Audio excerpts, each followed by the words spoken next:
moderating this session today. So thank you very much, Dheeraj sir, for giving this opportunity to me. The topic which we will be discussing today is on SDG for quality education.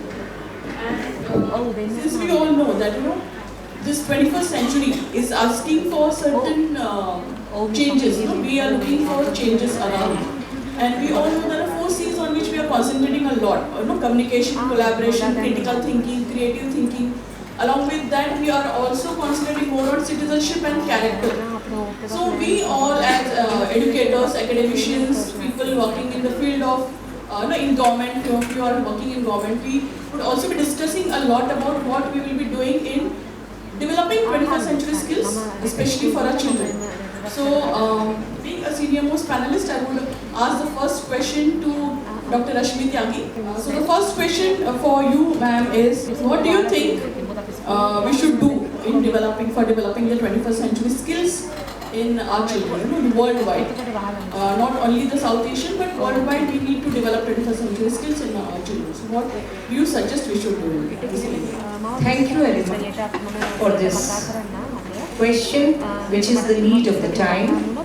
And I will add here, is my proud privilege to be here at Sri Lanka and to be interacting with just wonderful academicians, teachers and other members. As Dr. Shilpa, she has asked me a relevant question for today, for the 21st decade, then I will just request all the educators here that you have to forget the past, the traditional teaching learning systems, and then you have to teach the students the 21st century skills, and it is collaboration, creativity, then communication, and all these critical thinking and creative thinking, and then you have to do the digital literacy, information literacy and media literacy, and all these things you have to teach your students, and how you can train them, that you have to give situations to your students about critical thinking, because you are going to wonder that how we are going to teach all these things, like situations, what will happen if this takes place, and then creativity. You give them lots of opportunities to do some activities in the class, and I want to tell you, it is a 21st century skill and it is going to capture the market, that is the creativity. So those, just remembering and understanding those kind of, assessment also we don't have to give, and then teaching, learning in a different way. You have to tell the students, and values are very important for 21st century, and attitudes also, and so many other things. So you have to teach them all that in the classrooms, and you have to design your lesson plans accordingly, that what kind of projects, what kind of assignments and other things you are going to tell the child. And that way, one more pedagogy which is we should teach our students, that is research-based pedagogy, creative pedagogies, and then game-based pedagogy. And we want to have happy classroom, happy curriculum. So this is what we should do. Thank you very much. Thank you so much, Rashmi ma'am, for your so good insights you have given to us. My next question goes to Madam Tilaka Jayasundara. Ma'am, what role do you think government should play in developing a proper education curriculum system, as well as the sports, involving sports into education? Yeah, thank you very much for inviting me to the panel discussion. As the senior government officials of Sri Lanka, I believe that always we want to develop all the educational curriculums according to the requirement and the needs of the country and the world. Today, we all know that. I'm asking you that, do we understand the difference between and among the generations of baby boomers, X generation, Y generation, Z generation and Alpha generation? Are we identifying the difference requirement of these generations? Are we identifying the real needs and thoughts of these generations. I feel that according to the requirement of the world, globally, we want to identify the gap between these generations. My son, he is 22 years old. He is representing Z generation. I'm representing the X generation. So, if as a mother, if I cannot understand my son's requirement and thinking, I'm not a real mother. As I believe, like that, we definitely must change the school education curriculum according to the requirement. Global thinking is important, and also as a nation, any country must develop the competent human resource for catering the country requirement. I believe that sports also is very important. Through the sports education, we can ensure the active and healthy nations can work more for the country. So as I believe that in these days, the Ministry of Sports and Youth Affairs, we are in a process to develop the requirements, and based on that requirements, we already identified the requirements. Based on these requirements, we are developing the educational curriculum, especially for the young generation. We are in a process to develop the vocational training curriculums.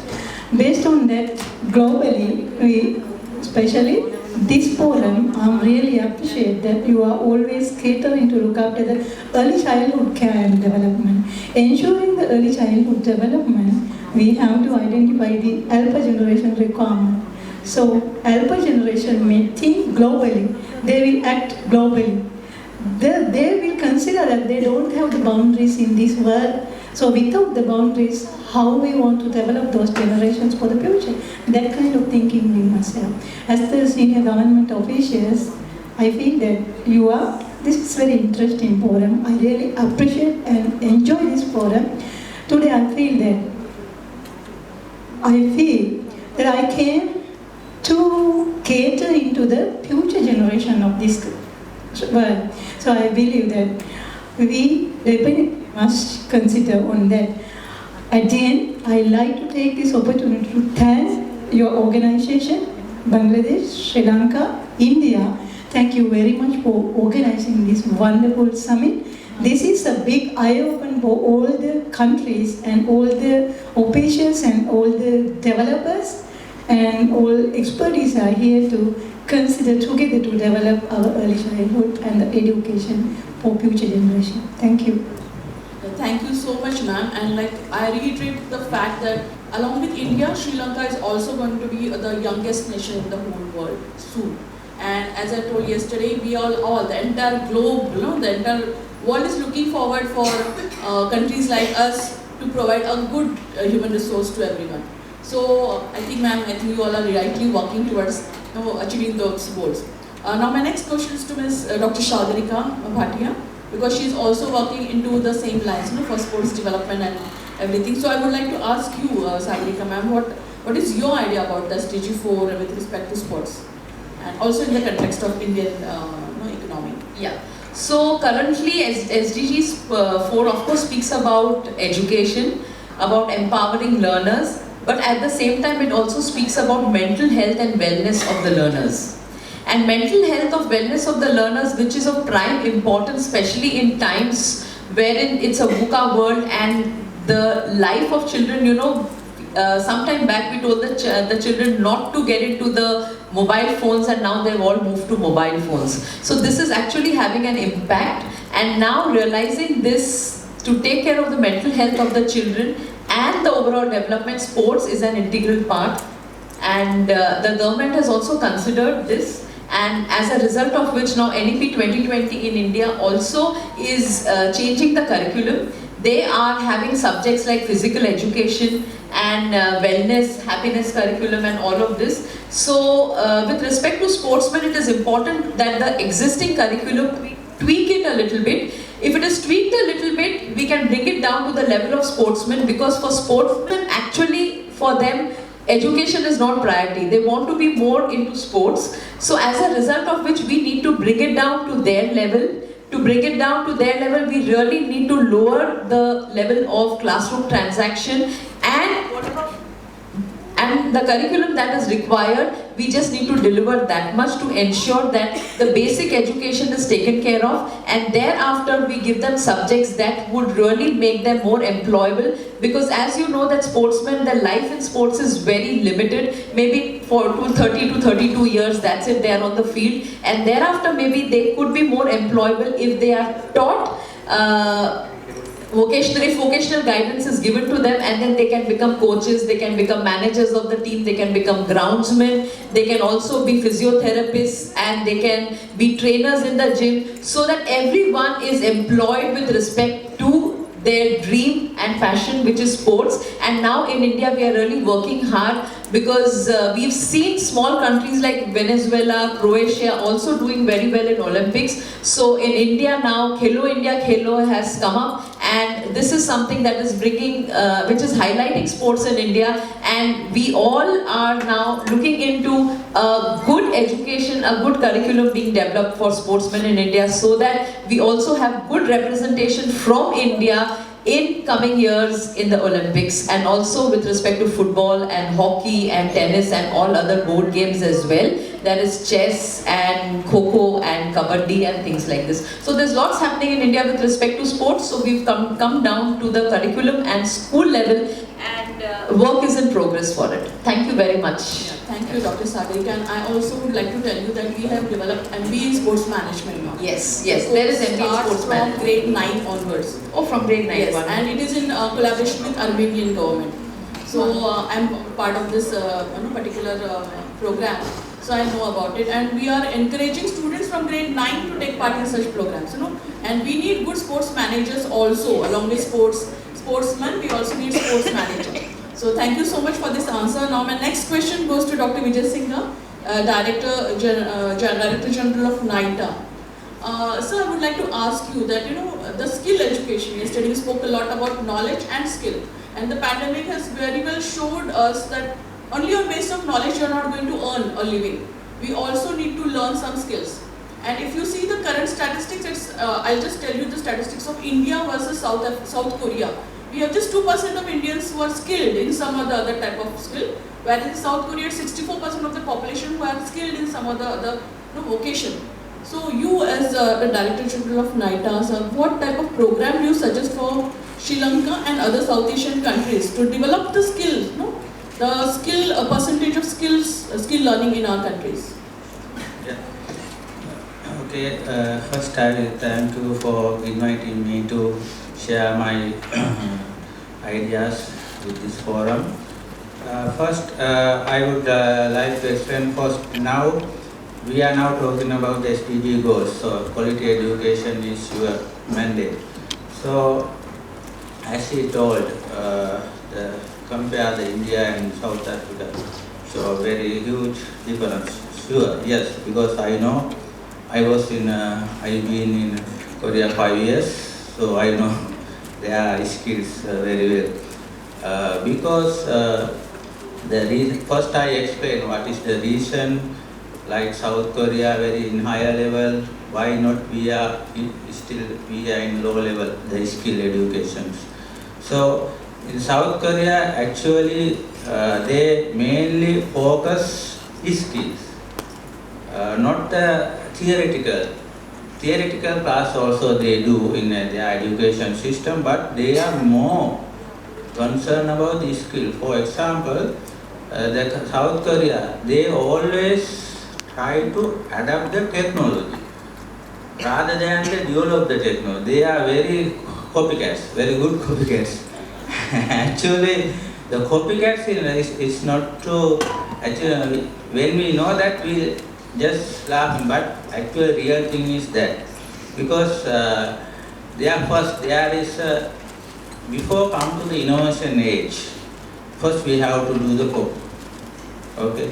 It is, in my PhD also, I did also say, when my supervisor asked, so I went to very big institute in Korea, standards. So he asked me to develop some quality measurements for our measurements, but the quality. Then he gave me the paper. So Just I asked, this is a paper before done somewhere with the camera. So what can I do for this? For my PhD, I have to do new things. So he advised me, first you do this. Yeah. So then I read the paper and relative other papers also I read very well. Then I start. Then I also know clue how to do this research. Then I start the copy. The same system I try. Then I go to try, I tried. Then I understood. There is some problem even in this system also. We can do more things. So that then I have to develop my skills. So at that time I have to this all instrumentation, testing, all things I had to learn. But I am a physics person, but I can do. But I have to learn soft skill. Every skill I realize I have to learn myself and I have to develop this skill. So then I develop myself. At the night I do another thing. Daytime I do research. Then I start to develop skills myself. So then I learn programming, computer interpreting. Then we go with this path. Then I realize I can go for new things. When we go to path, then I saw several paths, new innovation. So that time I learned skill development is variation. That is the difference of Korean people. They one thing very well they learn. Not to everything. They skill one thing, they focus and they do. That is the difference between that people and us. Because we learn everything, but we are not skillful. That is the yeah. So sometimes I show some people do something very accurate than machines because they develop the skills. So then we do have to have some quality system to do that. They are very concerned that skill. In Sri Lanka now I will come to the question.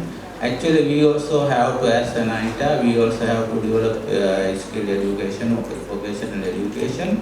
So what we realize, we do skill education, but sustainable, we have to go for quality infrastructure. What we understood, because I also have very good background in quality, because I earlier worked as a laboratory. So quality, as you know, all over the world, now quality is the common language. So if we go to product, earlier we develop our product, not tested, we export other countries, then they are check the quality. Then if fail, what will happen? Is come down and all our expenditure no mean. So then quality infrastructure we have to develop in the country. In Sri Lanka, quality infrastructure develop start actually in 2000, around 2000. Then this all European Union, our products, we bring to quality infrastructure. Similarly, now I understand, so I am happy to say in Sri Lanka first ISO qualified laboratory did myself for metrology, so measurements. So now I am here, so I understood here also now we persons in ISO system, there is a quality maintenance system for ISO 17024 that is especially certified quality person quality, and then we can adopt that for skill education. For example, if we have curricular development, then we have to follow that quality guidelines.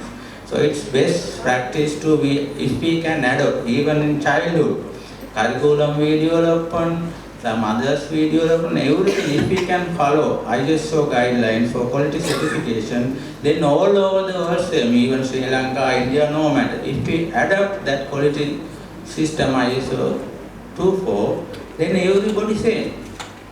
So I think my message in skill education, Sri Lanka actually in NITA we do very great job for skill development, but to integrate the other world we should go to maintain the quality and sustainability. So we need adopt the ISO system for this education also for everything. Then that way we can harmonize all over the world, skill development and other things, because there's everything there and we can follow, and we have some procedures. When we adopt the quality system, we have to go some procedures. We cannot do our own way. So that is the quality system. If we can implement the education system, is still not much. But we start as an ITA for our skill education. I know our some areas we are very good, but when we go to the global level, they don't know our system. Then we have to adapt that kind of policy. Then they know that is equalized. So that way we think, and we already start that skill quality management system, adopt the quality management system for skill education for personal certification system. Then it's recognized all over the world. Thank you so much. It's like the QMS and the EMS is supposed to be, we need to follow them, and we also need standardized SOPs, overall, which are acceptable globally. And rightly said by you, sir, originality is the key word for India as well as Sri Lanka. We are originals, we don't copy. And rightly said by you, we are not, we don't like to copy anyone. So we would also be working on a lot of things which will develop our children in the originality. My next question goes to Mr. Niranjan Disanaike. Sir, I would like to ask you that since teachers are the ones who creates the doctors and engineers, everywhere. Teachers are the one who create other professions. So what do you think should we do to sensitize the teachers? Because in India we have seen that there are people come to teaching by chance and not by choice. So if we want teachers to become teachers on their own, on their own accord, I wish to become a teacher. So what should we do to increase, some type of reward system or incentives should be given to teachers so that they attract towards this profession and they create good individuals in our country? Thank you, Doctor. So I'm not an educationist. I'm from the private sector. I have almost 35 experience in the private sector. So from the private sector perspective, I'll try to answer this question. Quite a difficult and a sensitive question to ask, how to attract. Of course, what I can tell you is, I can explain to you how the private sector, number one is attract talent, retain talent, and grow. So one thing is not like in the earlier days that once you recruit an employee, that you are 100% assured of retaining with financial or monetary benefits. I think it may apply to the subject in discussion as well. So here we see a huge different shift from the traditional ways of treating our employees. So one of the things is that there is a common thinking that the success of an organization depends on how best you train your employees. So I'm sure that this also applies. Then what do the employees expect from the organization? So is it only the salary? Is it only the increments? Is it only the bonuses? Is it only whatever the allowances, trips given? No. So now we see, and as Mr. Javasandra explains, there's a huge. Today we have about 5 or 6 generations. If you take organizations, organizations also have the same, I could say, situation. So you have at times traditionals as well serving the booths. And then you have the baby boomers, and then you have the next generation, and then you have the millennials, new coming in. So in such a situation, we see, one thing is you need to groom successors. I'm sure it applies to your sector as well. So one of the things what we have understood is that people now come to any kind of employment expecting a career. So we focus on a career enhancement. And we have found through research, and it's proven that in such a situation, financial benefits are very important. But of course, now it is becoming almost kind of secondary if you want to sustain or retain your talent. So we see people want to come to organization and improve their skills, improve their knowledge, to be recognized, ensure they are being given the opportunity of enhancing their careers, promotions, and also they wish to work in a better environment, great place to work. I'm sure that you would have found recently, a lot of the organizations are adapting, and there's a standard called, international standard called great place to work. So people now look at places, where you have the right environment to work, to ensure that you have a better career, a career enhancement, and the company which will take care of you. How do you take care? Again, go back to same, a training. So I'm sure in this career as well, I'm sure that you will be having people coming into the teaching career, and should they be teachers forever? And that's a question. So with that, let me go to the next level. So therefore, then they have to be trained to ensure they adapt, they apply, they change, they make a career, and someday, if possible, they become self-sustained. So today, in organizations, we are also talking that you convert your employees into entrepreneurs. Because entrepreneurs are very independent, they make good decisions. So if I am to conclude, then I also try to relate it to your career or your field of what you're involved in. So, if you take a factory, what happens is you have the inputs, right? And then there is a machine to process, and there is output. So that's how a machine or factory works. The same thing applies in employees or to the employees as well. So if you are an employer, you need to bring in some inputs to the organization. And you are responsible for a certain amount of process, and also you are responsible for a certain amount of output. Now the input is knowledge, skills, what you bring in. So if you are a teacher, I'm sure that I can see, there are a lot of discussions, what is expected, with the changing world, the adoption, new knowledge, things changing, how to grow. So this knowledge is required. And continuous, and I heard someone saying about Kaizen, very much, which is being adopted in the private sector and in the commercial world.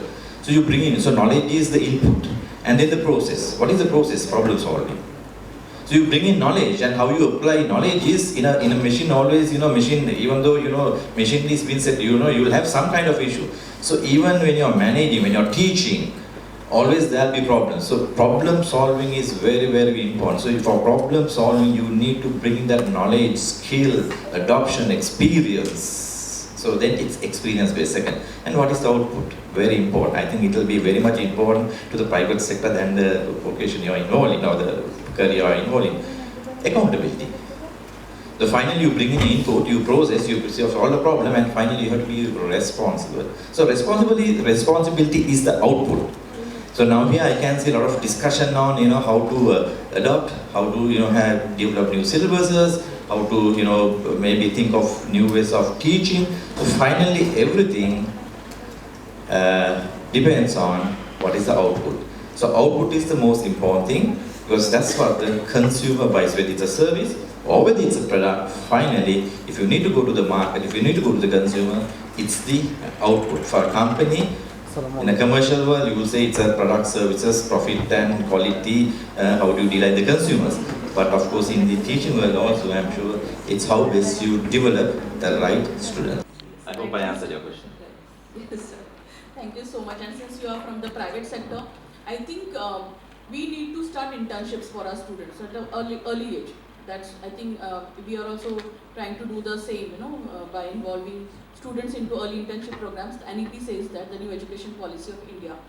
And now I would come to Ms. Rupa Sen. She's come with a rich experience in international education. So ma'am, my question to you is, does the education system broaden the perspective of students? Because we have different boards in India. We have children going, parents are confused, where should we put our children in? The central board or the ICSE or the state board, or we have IB. You also had an IB school. So what is your perspective about what type of education system is going to help students, and what do you think? And does it change the perspective of any board? Does it change the perspective? I have worked in the Autonomous Board, the Central Board of Education for 15 odd years. Next 15 years, I have consciously migrated to the international curriculum to have a taste and understanding and an experience of how different are the international curricular process, output, and the desired outcome of those kids as against the biomarkers of Cambridge board, the CBSE board, which is our board. To me, I can tell you for sure, yes, they have their own standard compliances, and just now our esteemed panelists used this word. The output has to be measurable against international benchmarking. International curriculum does exactly that. So the output that comes out, which is our children, they are not products, they are children. We are the service providers in school. We ensure that the skills, along with a combination of academic rigor, is the most curated pathway in a way that they don't just grow, they grow to an individual and human being who is ready for the world, who, as the other esteemed panelists said, can even go to Korea and have the requisite skill to understand how to resolve issues and not reconcile that might taught this much and I need to resort to this.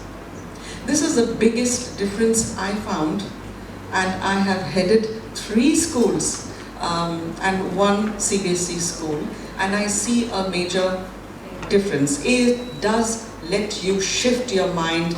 You will have to, because it calls in for constant application, constant revisiting, and not remaining with the parameters of the curriculum.